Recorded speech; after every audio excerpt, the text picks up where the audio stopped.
One of my friends recently said she was gonna cancel a date of hers, and I was like, why? She's like, I don't know, I don't want to be touched. And I was like, oh, okay. She's like, well, you know how that is, and I'm like, absolutely not. Dude, I'm going to get a haircut way more often than they actually need a haircut, just so someone will run their hands through my hair. So. And thank you for laughing. Too often there's someone that's just like, oh, that's so sad. I don't care where I do that joke. I know there's at least 4 people in the crowd that hear that and go, oh shit, that's a great idea. You get 4 haircuts from me, they're not going to turn you away. It's awesome. This is absolutely true. It seems to be a little bit of a theme tonight. Since May of 2017, I have dropped 202 pounds. It's not a competition of who's the fattest, but bye-bye, right here. That's right. Woo! That's right, it was. And that's very nice, because a lot of times people give this kind of like a little skeptical response until I show them a picture, and then they're just like, Jesus, man. How did you even move around? I'm like, escalators and elevators really did most of the work, if I'm being honest, you know? But here's the thing, there's 3 things I'll say about losing weight that I've noticed. First of all, because I'm 31, during my entire 20s, I yo-yoed aggressively. I lost and gained a lot of weight over a short period of time. Let me just say, let's stop calling it yo-yoing, because that's too fun of a name. That's way too fun of a name. That's like calling a colonoscopy a backyard photo shoot. So, yeah. Oh, it sounds cool, I'll be over. No, man, you don't want any part of this, trust me. Don't want any part of this at all. Not at all. And like all my old shirts from last year, like 2 years ago, do not fit. So now I just have like 25 extra pairs of pajamas. It's pretty cool. So like to my roommate every morning, I probably look like Tom Hanks in Big when he got turned back into a little kid. He's like, I've seen that movie. I'm like, it's me. But the best part, there's mile markers. There's mile markers letting me know like how far I've come, all right? And I'm really excited about it. Like I went home to Wisconsin for Christmas this last year, and everybody, for the very, very first time, I got cold. So, love coming home, I really do. I can see what my folks are into, you know? Every time I come home, my folks are into new things. And I walked out to the garage, grabbed a beer from this refrigerator out there, as you do. And I opened it up, no beer, but it was packed full of Mountain Dew Kickstart. I saw that and I'm like, no. No, because this stuff's meant for like 14-year-old skateboarders. My parents are in their mid-60s. Why are they drinking this? I would have been less surprised to find a few bricks of cocaine in the dishwasher. Yeah. At least then I'm like, well, they're really trying new things in retirement. That's great. Good for them. So I go inside and I'm like, hey Dad, when did you start drinking Mountain Dew Kickstart? He perks up, he's like, oh yeah. That was free at the store the other day. And I'm like, there's 30 cans of it out there. They were just giving it away for free. Looks me right in the face and goes, well, yeah, it was by the door.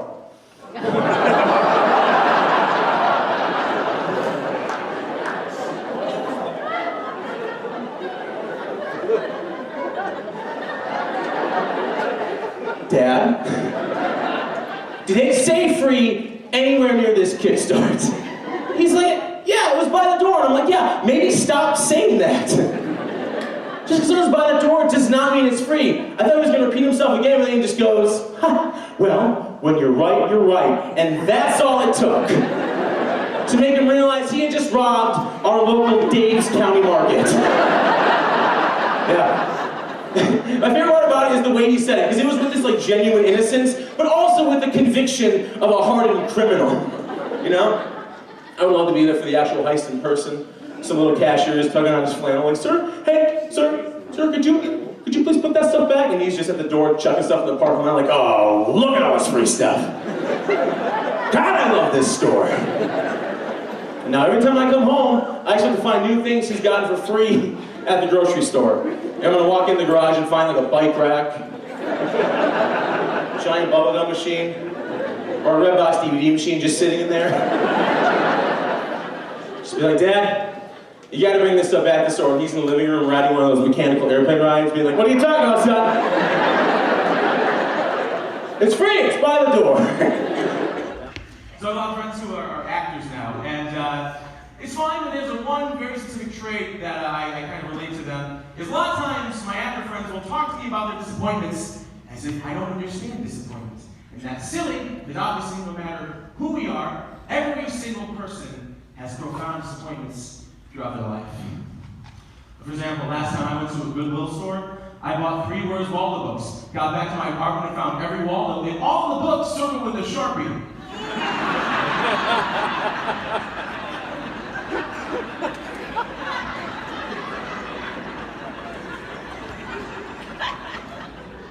Do you know what kind of schmuck you have to be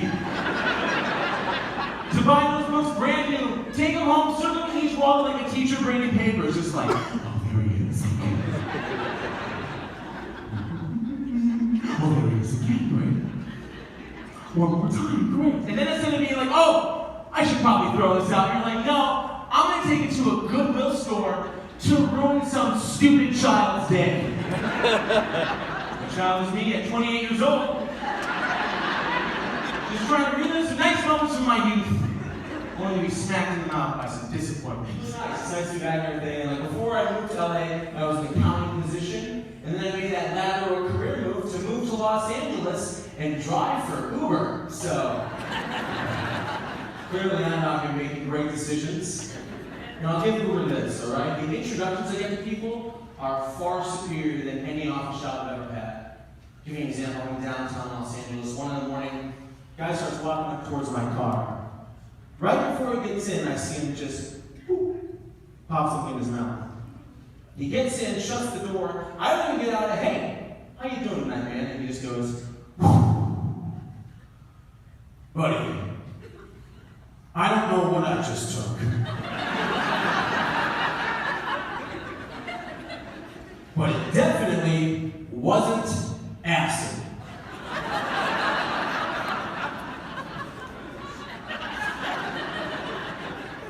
First of all, that's the greatest icebreaker of all time. Hey man, I just took drugs, but not this one. Second, how often and how much acid are you dropping in your life that from the first split second of it hitting your tongue, you're just like,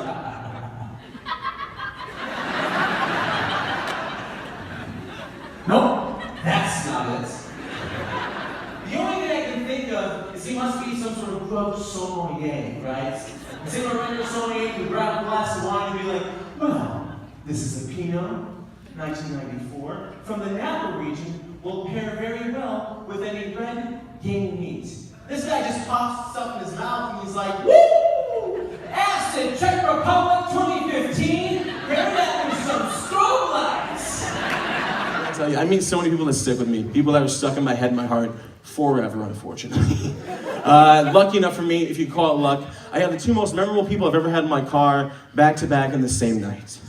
First of which, gentleman gets in my car, hard not to notice, he's beyond physically fit. He looked like if 2 different versions of the Incredible Hulk had sex, and he was their kid, right? So he gets in my car, my go-to question always is, hey man, so what do you do for a living? And he gave me a very jarring answer because he goes, yeah, I fuck with pictures.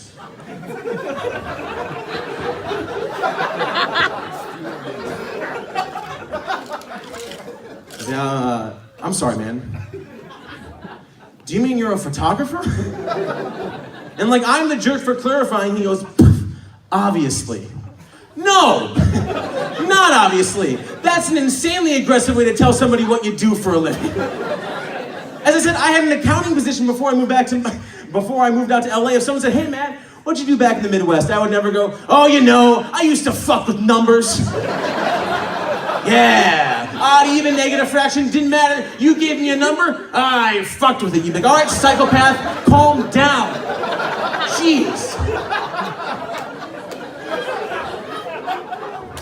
So the ride took a turn, as it went.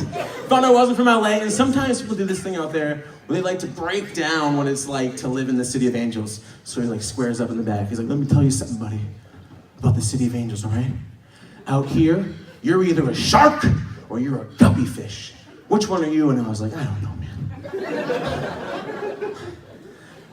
I'm gonna guess I'm a shark. He leans up between the seats and goes, yeah, you are! And I was like, Jesus. And Tony Robbins and cranked in my backseat all of a sudden. So I pull up to his destination to let him off, right? Thinking that's over. He kind of like starts to shimmy out of the car, but then turns back to me and goes, well, how about me, bud?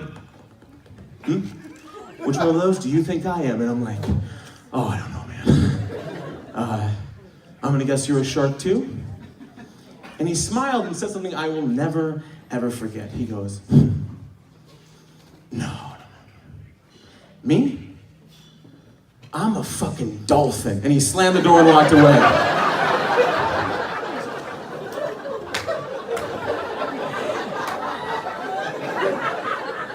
I have thought about that son of a bitch every single day for the last 2 years.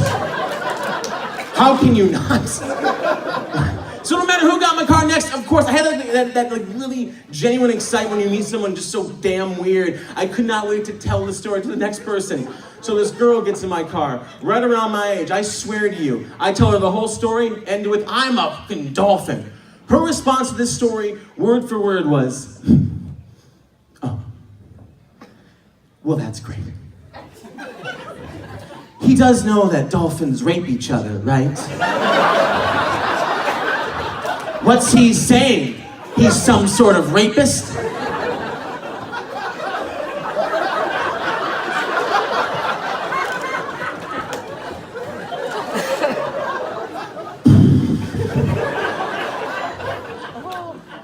Not only did I not know what to say to this lovely young woman, the only thing I knew was my duty to drive my Jeep off of an overpass and just kill the both of us. I'm sorry, that's what you got from that story, you moron?